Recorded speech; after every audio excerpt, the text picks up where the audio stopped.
கர்த்தருடைய பரிசுத்த நாமத்திற்கு மகிமை உண்டாவதாக. கர்த்தர் பெரியவரும் மிகவும் புகழப்படத்தக்கவருமாய் இருக்கிறார்.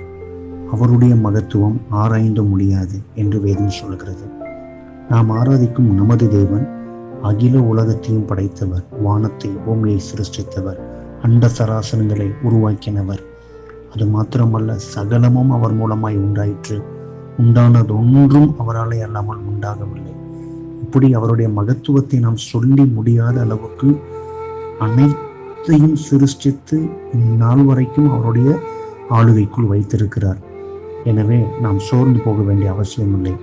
நமது அனுதின வாழ்வில் நாம் ஆண்டவரை நம்பி அவரை சார்ந்திருக்கும் பொழுது, அவரை துதிக்கும் பொழுது, அவரை ஆராதனை செய்யும் பொழுது, அந்த ஆண்டவருடைய உண்மையான பிரசன்னம் நமது இருதயத்திற்குள் வரும், நமது வாழ்விலே வரும்.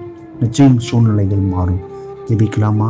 நாங்கள் ஆராதிக்கிற எங்கள் நல்ல ஆண்டவரே, மிகவும் பெரியவர். அதற்காக நாங்கள் உமக்கு நன்றி செலுத்துகிறோம். எங்கள் வாழ்வில் எல்லாமாக நீர் இருந்து எங்களை வழிநடத்தும்.